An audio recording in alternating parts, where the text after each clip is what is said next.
puede ser la amonestación de la iglesia Tiatira para nuestra iglesia hoy en día? ¿Puede ser? Si nos vamos al libro de Apocalipsis, en la lectura bíblica, Apocalipsis capítulo 2, verso 20.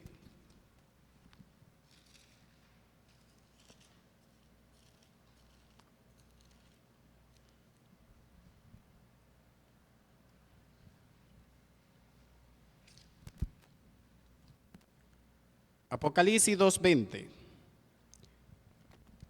Y nos dice la palabra de Dios: pero tengo unas pocas cosas contra ti, que toleras que esa mujer Jezabel, que se dice profetiza, enseñe y seduzca a mi siervo a fornicar, a mis siervos a fornicar y a comer cosas santificadas a los ídolos.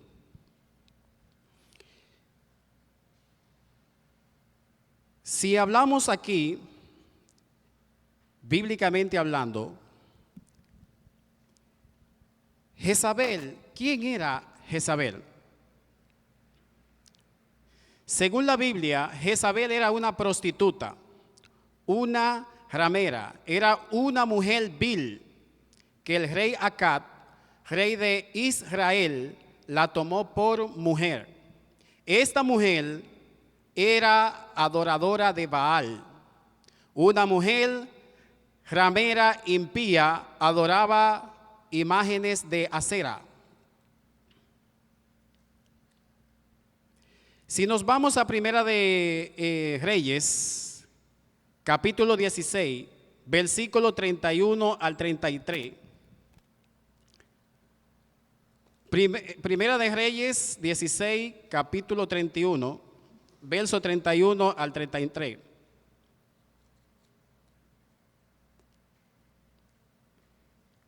Me van a excusar, mis hermanos, porque estoy un poco corto de vista, y daría vergüenza que este servidor que hace lente no tiene un lente puesto.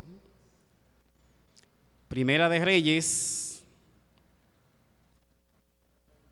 capítulo 16,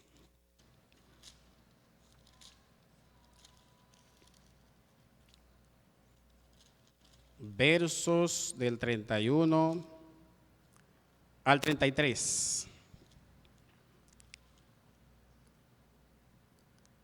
Dice así: porque le fue ligera cosa andar en los pecados de Jeroboam, hijo de Nabat, y tomó por mujer a Jezabel, hija de Edbar, y rey de los sidonios, y fue y sirvió a Baal y lo adoró.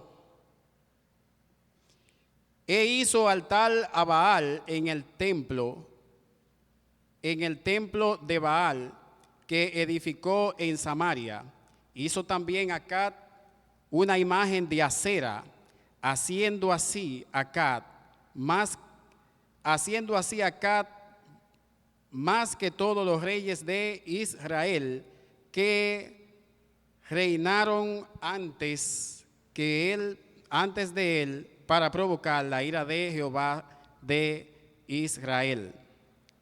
Aquí se está hablando del rey Acab y se está hablando de una nación pagana. Según la Biblia, los hijos de Dios debían tomar su esposa ¿de dónde? ¿De dónde tenían que tomarla? Del pueblo. Esto es similar al caso de Sansón, que tenía que tomar la esposa ¿de dónde? Del pueblo también. Dentro del pueblo, ¿qué hizo Acab? Tomó a Jezabel, hija de Edbar, rey de los Sidonios, y fue a Acab y le sirvió a Baal. Baal-Zebú era el rey de las moscas y escarabajo. Noten lo bajo que este rey Israel cayó en extrema apostasía, y pudiera ser que asimismo hoy en día cualquiera de nosotros pudiéramos pasar por la misma situación. Según la Biblia vamos a ver quién dominaba a quién en esta relación de Acab y Jezabel. Primera de Reyes 21:25. Primera de Reyes 21:25.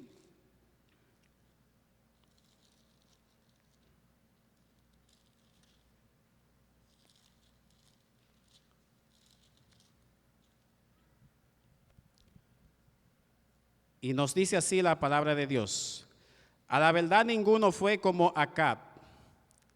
Se vendió para hacer lo malo ante los ojos de Jehová, porque Jezabel, su mujer, lo incitaba. Podríamos decir aquí que esta mujer no era fea, ¿verdad que sí? No era fea. Esta mujer hacía cosas para poder incitar a cualquier rey. Y si estuviera hoy en día presente, haría todavía lo mismo.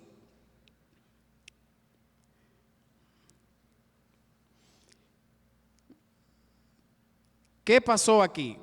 Dice que el rey Acab fue un apóstata, se vendió para hacer lo malo. ¿Quién manipulaba a este rey? Jezabel. ¿Quién lo dirigía? Jezabel también. Ahora bien, si nos preguntamos unos hacia otros en nuestro diario vivir, según la palabra de Dios, nuestro estilo de vida debería de ser como ¿quién? Como Cristo. Y de ahí dependería quién nos dirige a nosotros. Dependiendo nuestra conducta diaria, podríamos decir quién nos dirige a nosotros. La Biblia escribe cómo era Jezabel. Noten cómo dice Segunda de Reyes 9:30. Segunda de Reyes 9:30.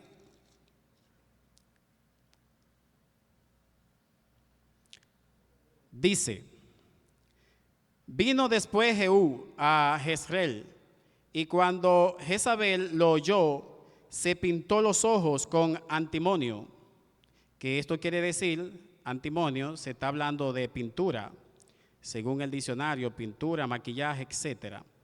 Se pintó los ojos con antimonio y atavió su cabeza y se asomó a una ventana. ¿Y cuál era el plan allí? Para buscar la forma de cómo conquistar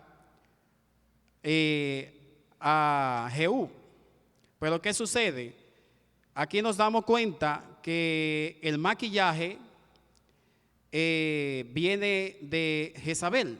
Eso es lo que yo entiendo. El maquillaje viene ¿de dónde? De Jezabel. Podríamos decir que las iglesias, hoy en día, tenemos un caso que no es chiquito, es un caso que es grande, y podríamos decir que la mujer no debería de pintarse. Más bien no sabemos exactamente con qué pintura o qué tipo de pintura usaba Jezabel. Podría ser un tizón. Lo pasaba, se lo pintaba por aquí, pero no sabemos, pero es algo quisquilloso porque realmente la pintura es una de las maneras de cómo la mujer utilizarla para conquistar al hombre. Pero Dios puso en la mujer belleza, o sea, puso hermosura. Creo que no era necesario utilizar esto. Entonces, la palabra antimonio quiere decir maquillaje o pintura, es decir, teñir, o sea, sirve para teñir. Es lamentable, hasta donde puedo entender aquí, es lamentable decir estas cosas, pero hoy en día deberíamos nosotros como líderes de la iglesia de buscar la manera de cómo ayudar a nuestras damas, de que hayan maestros de consejería, nosotros los ancianos con el pastor, para ayudar a que esto no suceda en nuestras iglesias. Aquí no solo aparece maquillaje, sino aparecen ciertas cosas, y es duro decirlo porque podríamos decir que a esto podrían decir que yo soy legalista, pero no soy legalista, tampoco no soy fariseo. Podríamos decir disidente, porque cuando nos paramos aquí en la plataforma, a veces no pensamos en el mensaje. Simplemente a veces pensamos y decimos, espérate, es el pastor que lo dice. Siempre miramos primero la persona. Entonces, la palabra dice que por su fruto lo conoceréis. El presentar la palabra de Dios aquí es algo que es muy serio y muy limpio. La persona que va a predicar aquí debe de estar constantemente consagrado en el transcurso de la semana, y no solamente la semana, todos los días de su vida. Ahora, yo le hago una pregunta. ¿Puede una persona pecador que se arrepienta no volver a pecar jamás? ¿Puede? ¿Sí o no? ¿Puede o no puede? Una persona que se haya entregado a Cristo puede volver a pecar nuevamente si lo hizo de corazón. Puede. Hasta yo entiendo, tengo una evidencia importante. Cristo presentó lo que cualquier hombre hoy en día le pudiera pasar, pero Cristo fue vencedor porque estuvo agarrado de su Padre. Y la prueba más grande que Cristo tuvo fue, ¿cuál fue la tentación más grande que Cristo tuvo? El apetito. Dice que Satanás lo tentó. Si eres el Hijo de Dios, convierte esta piedra en pan. Ahora, Cristo se presentó como humano allí. Como hombre venció la tentación, porque estaba agarrado ¿de quién? De su Padre. Había una conexión de hijo a padre. Por eso es que yo digo, sí se puede. ¿Por qué se puede? Nosotros si estamos agarrados de Cristo, sí podemos vencer. Y día tras día lo podemos hacer. ¿Por qué? Porque una es que usted haya nacido de naturaleza pecador y que no cometa pecado. Claro que sí. Porque Enoc no cometió pecado. No cometió pecado. ¿Cometió pecado Enoc? Bueno, me reservo lo dicho. No se registra. Era un ser humano, pero querer es poder, se puede. Agarrado de Cristo podemos ser vencedores. Se puede. Con lo que hemos aprendido en el transcurso de la historia, se puede, porque cada día aprendemos más y así podemos aferrar nuestra mente a Cristo, nuestros ojos a Cristo para no caer en pecado. Sí se puede, pero separado no podemos, porque dice la palabra, separado de mí, nada podéis hacer. El ser humano por sí solo no puede hacer nada. Incluso para venir a Cristo, el ser humano debe de existir un poder que obre desde lo alto hacia una nueva vida en Cristo Jesús, lo dice la palabra. Si volvemos al Apocalipsis, capítulo 2, versos 20, nuevamente, otra vez. Apocalipsis, capítulo 2, verso 20.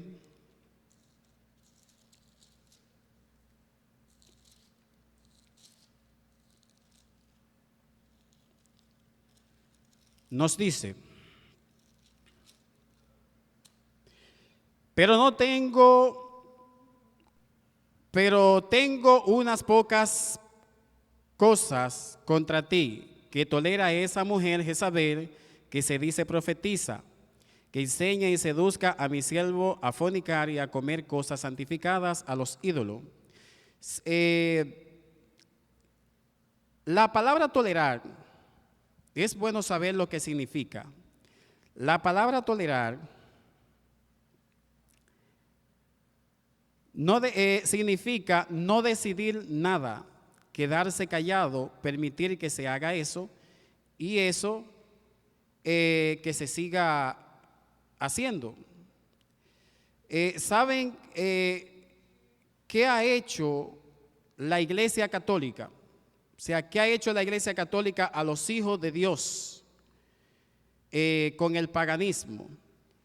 Hasta donde he leído y hasta donde he podido aprender, he entendido que la Iglesia Católica ha hecho mezclar los hijos de Dios con el paganismo para que sigan en pecado y profesando ser hijos de Dios. Y eso es algo muy peligroso.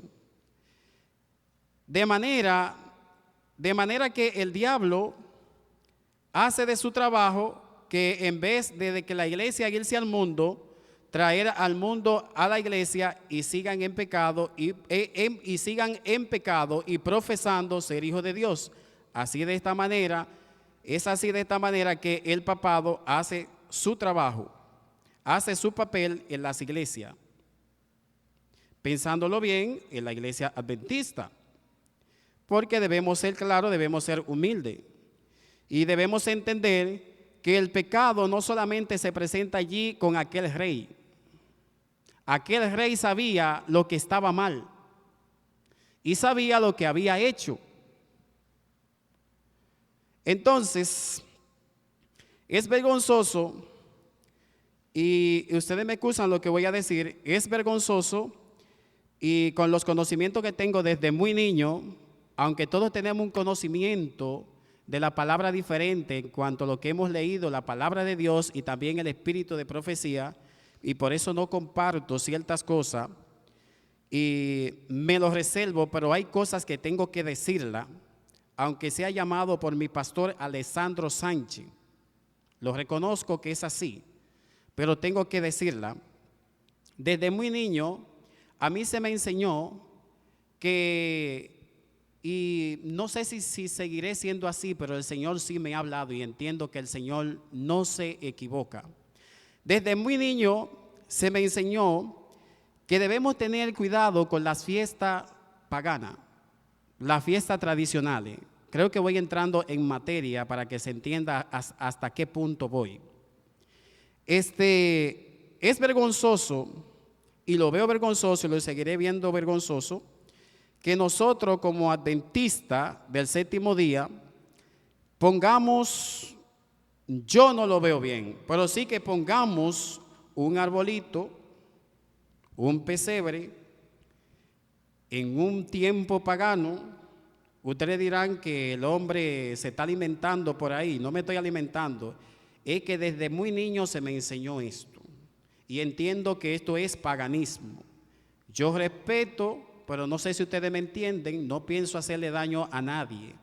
Simplemente estoy dando a entender que esto es paganismo. Porque, por ejemplo, un día 24 de diciembre, día 24, un sábado 24, un día que tenemos Santa Cena, ¿cómo es que la iglesia, la casa de Dios está vacía? Se ven muy pocos hermanos. De una Santa Cena se van a la otra Santa Cena. No creo que sea una Santa Cena. Van a unirse con sus familiares y el templo, la casa de Dios, el cuerpo de Cristo, vacía. Definitivamente no digo vacía, pero como debe de estar la iglesia, tenía que haber estado llena. Entonces, ¿cómo es lícito que vayamos a reunirnos con nuestros familiares? Que vayamos a reunirnos con nuestros familiares un día así, que pareciera ser que no fuera necesario que se hiciera la Santa Cena porque chocan. Podrían decirlo así, algunos lo podrían decir, pero ¿cómo es que se hizo una Santa Cena un 24, donde en el mismo 24 pues tenemos un compromiso con los familiares? Pero ¿quién está primero que los familiares? Dios no está primero. Nuestro Dios está primero.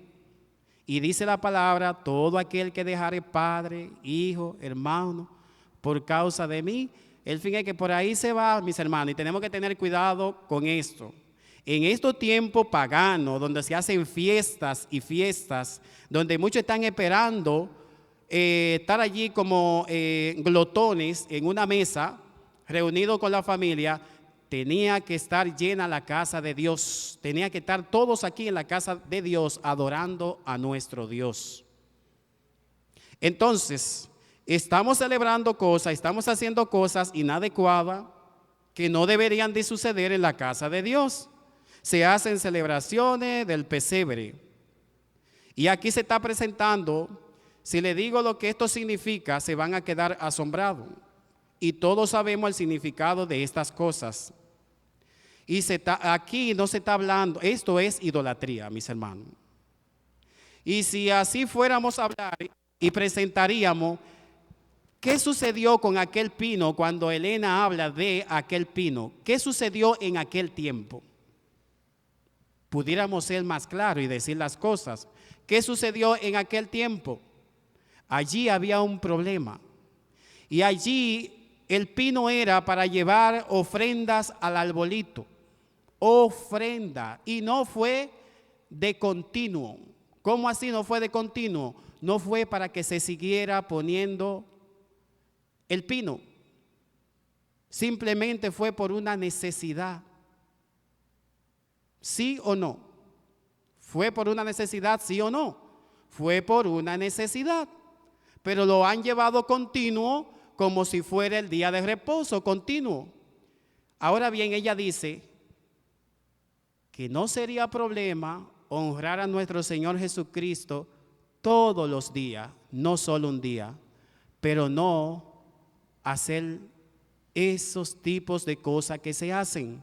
Honrarlo es muy diferente. Es muy diferente.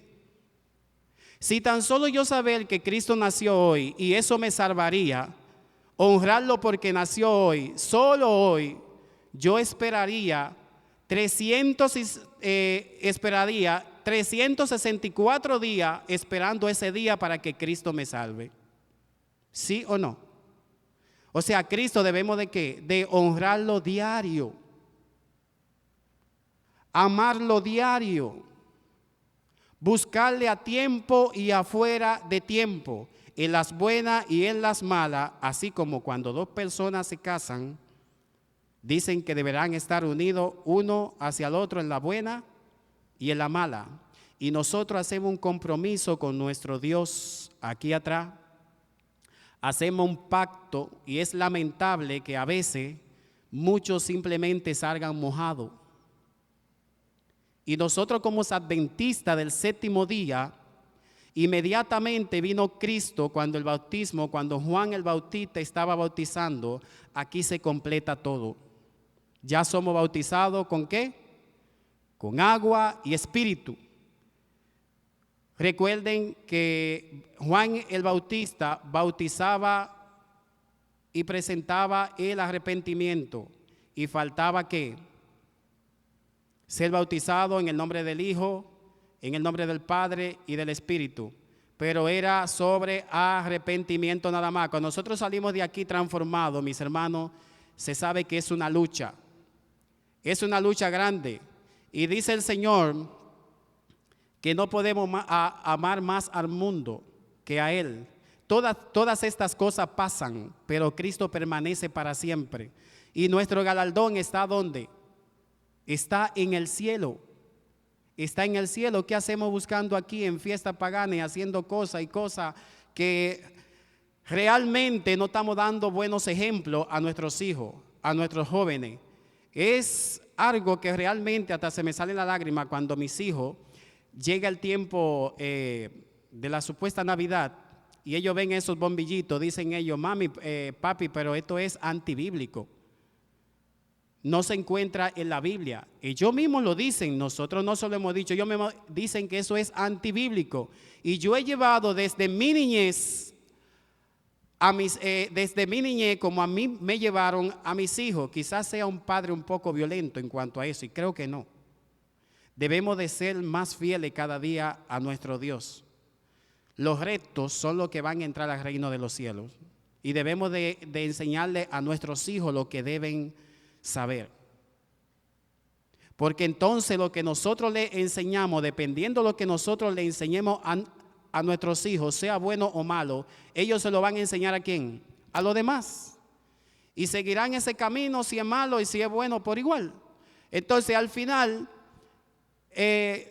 hay una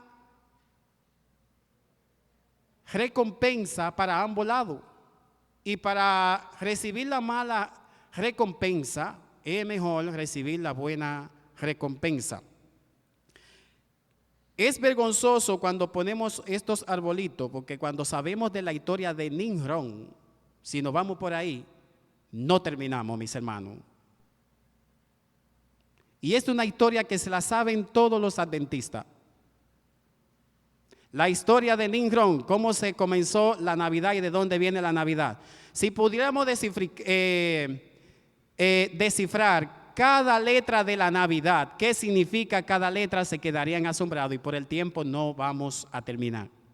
Si hablamos de Santa Claus, se quedan asombrados también. Cuando la Biblia habla del anciano de día, y se está presentando aquí un Dios de cabello largo, cabello blanco y barba blanca, ¿verdad que sí? ¿Sí o no? Entonces, ese anciano de día, aquí nos damos cuenta que Satanás hace un papel por medio de Santa Claus diferente. ¿Quién tiene la barba blanca? Santa Claus tiene la barba blanca, ¿sí o no? Cuando cuando el Apocalipsis habla que Cristo viene vestido ¿de qué? Viene vestido de rojo, representando la sangre de los mártires, pidiendo justicia, o sea, trayendo justicia. Y esa vestimenta roja la tiene ¿quién? Santa Claus la tiene roja también. ¿A quién es que está imitando? A Cristo. ¿Por dónde viene Santa Claus? Por el norte. ¿Y Cristo por dónde viene? Por el norte. Entonces tenemos que tener cuidado con eso, mis hermanos. Si le buscamos un énfasis bíblico a cada cosa, nos vamos a quedar asombrados y sin respuesta. Y dice la Biblia, ay del que sabe lo bueno y no lo hace. Ay del que llama a lo bueno malo y a lo malo bueno. No tiene ningún significado que nosotros como adventistas, y no lo digo porque mi iglesia central se esté haciendo, y si se está haciendo seguiremos orando para que no se haga, pero no tiene sentido que nosotros hagamos lo que los mundanos hacen. A veces le doy mente al consejo de mi querido pastor Alessandro Sánchez, y es verdad lo que él dice, que no debemos venir aquí a predicar con nuestras propias palabras, y excúseme pastor que lo digo aquí, debemos de predicar lo que se debe de predicar y como se debe de predicar, pero la Biblia nos manda a que no persigamos la iglesia, sino a que apuntemos y persigamos al pecado. ¿Lo dice la palabra de Dios, sí o no? Es el pecado. Y viene un castigo grande, lo dice la palabra. La iglesia de Dios será zarandeada y será purificada, porque hay mucha apostasía, hay mucho pecado. Entonces, es lamentable decir que los miembros, los pecados que traen, es porque lo buscaron por ahí, que pasó, que están imitando al mundo. No. Si el pecado pasa en la iglesia, como líder que soy, lo voy a decir, yo soy culpable de que eso pase. Cuando la iglesia se está contaminando y yo me quedo de brazo cruzado con la boca callada, entonces nosotros los líderes, ahí es donde debemos de decir que tenemos la culpa, porque no corregimos, no llamamos a la atención. Debemos de corregir con amor, tenemos la palabra, este es el amor para corregir a nuestros hermanos. Y cuando pongo el tema del rey Acab, quiero hablar de la abominación. Es de eso que estoy hablando, de las abominaciones, de los pecados, de las cosas paganas. Por eso quería hablar del rey Acab. El rey Acab sabía que a Dios no le agradaba esto. Él estaba consciente. No creo que él no lo sabía. El rey de Israel, un pueblo escogido por Dios, un hombre a hacer tales cosas.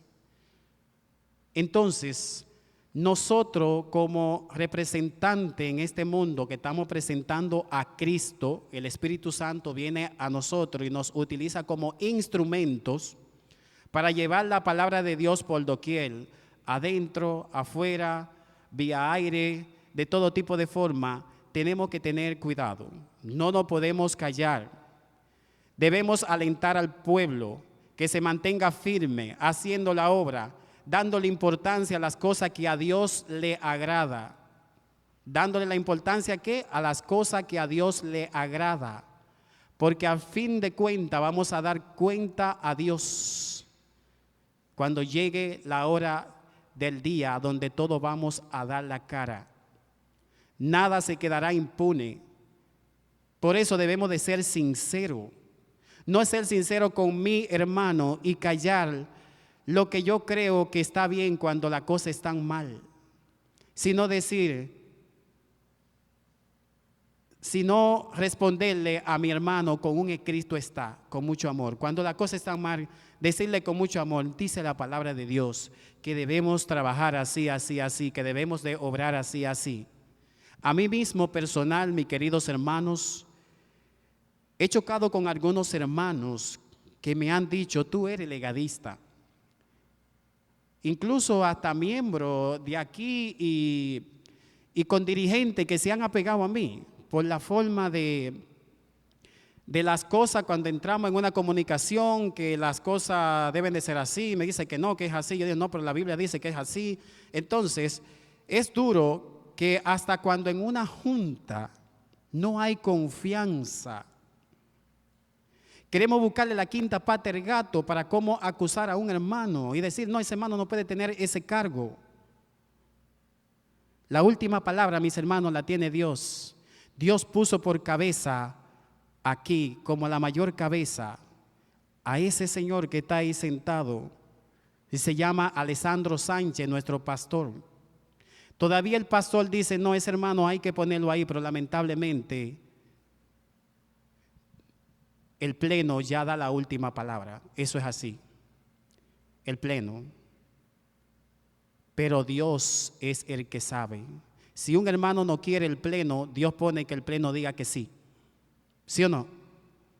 Porque Dios conoce a sus hijos y sabe para qué dan y sabe para qué lo tiene preparado. El propósito de Dios en cada uno de nosotros es que nosotros no nos quedemos firmes en un solo sitio.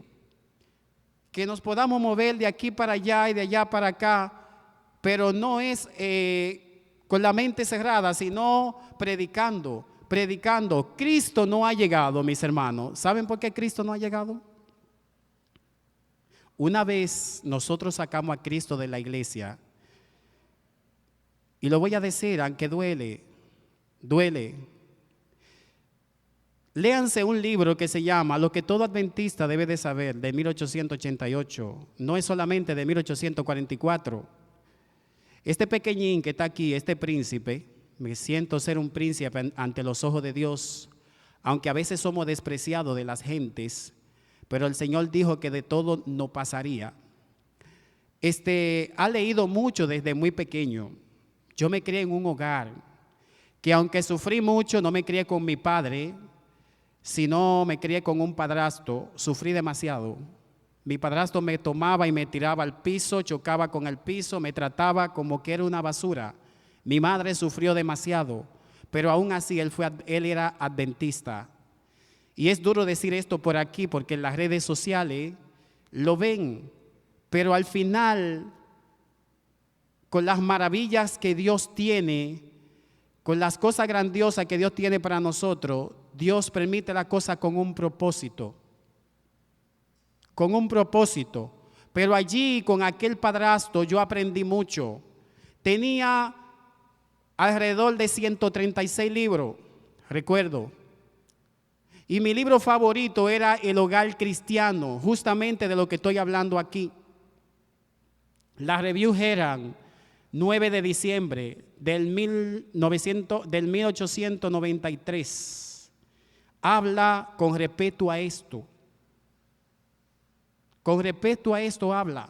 Lo que en el Hogar Cristiano usted no encontraba o no encuentra, que es en los libros de paginación, que ya no se ven. Antes sí había libros de eso. Libros gordos, grandes, llenos. Muchas páginas. Hoy en día ustedes lo ven minimizado. Es simplemente una cosita ahí y ya. El deseado de toda la gente, eso era un libro grandísimo. Pero yo entiendo, mis hermanos, qué es lo que está pasando. Debemos aferrarnos más a Cristo.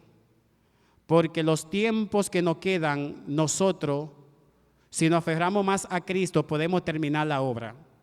¿Sí o no? Podemos terminar la obra. ¿Y saben qué sucedió en el 1844? ¿Cuándo fue que sacamos a Cristo y por qué lo sacamos? Déjeme decirlo. Se lo voy a dejar de tarea mejor. Se lo voy a dejar de tarea. Porque es duro decirlo aquí. Es duro. Estúdienlo. Se lo voy a dejar de tarea. ¿Sí?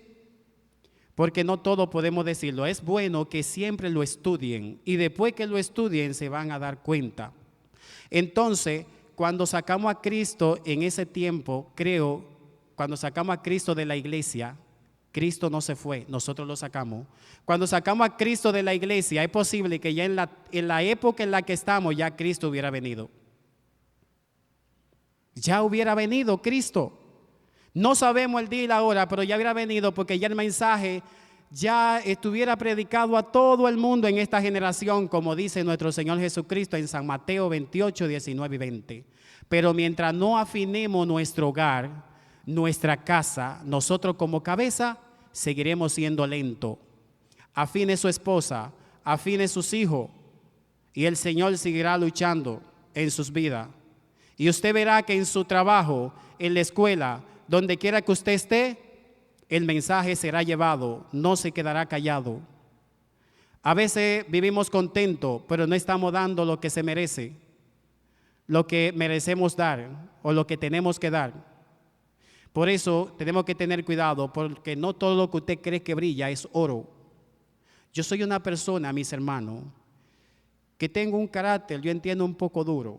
Y he luchado con este carácter, porque eso depende de la crianza que me dieron. Y yo no quisiera ser así. Pero Dios me ha ayudado en mi trabajo, ahí afuera en la iglesia, a dar literatura, revista y decirle a la gente, Cristo te ama, nos queda poco tiempo, el Rey de Reyes viene y tenemos poco tiempo en esta tierra. Pues si es que venga Cristo pronto, antes que sea tarde.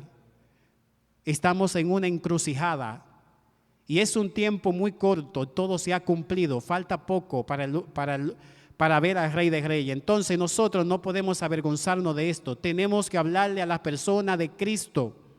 Miren, en el mes que estamos y la iglesia está vacía, entiendo que ya en este mes muchos esperan un año para reunirse con su familia, pero mis hermanos, debemos de ser inteligentes. Dios nos dio un tiempo para que nosotros no seamos dominados por el tiempo.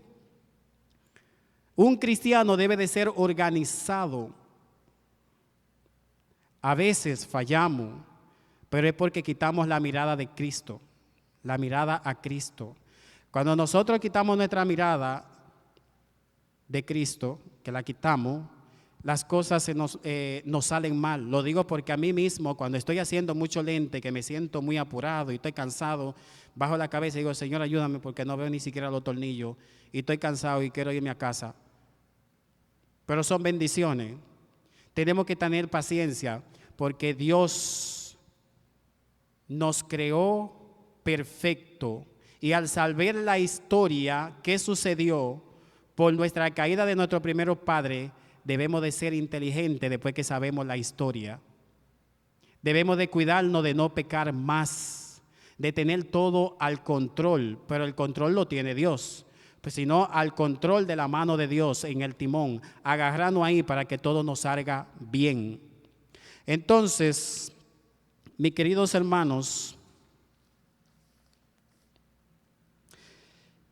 aquí nos damos cuenta que Jezabel, para concluir, no solo tenía que ver, no solo representa la sexualidad, una mujer muy exótica, sino también representa la mundanalidad.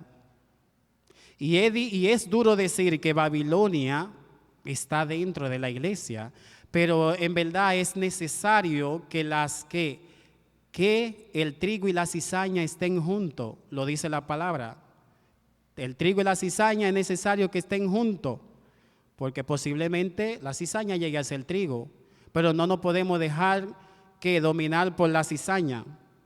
Nuestro ejemplo ayudaría que la cizaña puedan resplandecer como nosotros y desaparezca el nombre de cizaña en la iglesia. Pero vuelvo y le digo, Cristo va a limpiar su iglesia y esto no es cosa de hombre, no tiene que ver con el pastor, no tiene que ver con usted. Los ángeles van a limpiar su iglesia. Y esto lo dice claro Amós 9, Ezequiel 9 y lo dice también Oseas 9. Tenemos que estudiar a profundidad porque el tiempo se nos agota y no podemos estar jugando en la casa de Dios. Es el tiempo de prepararnos más, no es el tiempo de dormir, es el tiempo de despertar. Despertar, mis hermanos. Debemos de ser celosos con las cosas del Señor y debemos de ser mínimo un Elías. Un Elías. Y muchos dirán, cuando estemos así, de tan celosos con las cosas del Señor, nos van a ver como fanáticos. Y este tema es un tema muy importante que más adelante lo vamos a dar, que es el fanatismo y la indiferencia. Es un tema que Dios me va a permitir a darlo aquí si es su voluntad. Y como Él tiene el control, como le digo, yo confío que Él me va a ayudar a ese tema. Es un tema muy importante. Oremos para que el Señor nos guíe, nos lleve a casa y para que todo lo que se haya dicho aquí sea para que su luz resplandezca en nosotros, andando cada día, mirándole cara a cara a través de las Sagradas Escrituras. Nosotros, recuerden, mis hermanos, que de la única manera que podemos vencer a todos los obstáculos en este mundo, donde quiera que estemos, es por medio de la oración. Por medio de la oración. Y hay 3 puntos importantes que están en nuestras manos para poder echar hacia adelante y estar con nuestro Señor Jesucristo, que es la oración, el estudio de la palabra y la predicación. Este ha sido el tema de hoy. Disculpen que me he tomado unos 10 minutos más, pero para el Señor el tiempo no debe de ser limitado. Muchas veces estamos mirando para atrás, pero total, cuando vamos a la casa nos quedamos en otra cosa, que ya sería pecado fácilmente. Para Dios no existe tiempo limitado, sino que como iglesia debemos de tener un orden. Y ese orden ha de mantenerse y eso es lo que a Dios le agrada. El Señor nos lo bendiga. Vamos a tener una oración para finalizar y el Señor nos lleve a casa. Vamos a hacerlo de postrado de rodilla y me excusan que lo haga así siempre, porque siempre he dicho, ¿quién soy yo para orar de pie ante el Rey de Reyes y Señor de Señores? Querido Dios, gracias te doy porque me ha permitido expresar tu palabra. Ahora, Dios, te pedimos que lo que se haya dicho aquí lo llevemos en nuestros corazones y que podamos vivir como verdaderos hijos tuyos. Llévanos bien a vuestra casa, cuídanos por el camino y que tus santos ángeles estén con nosotros al recostar nuestra cabeza. Y te pedimos, Señor, que tú nos permitas ver un día nuevo y que podamos abrazarte inmediatamente a través de este medio y a través del estudio de tu palabra. En el nombre de Jesús. Amén. Amén.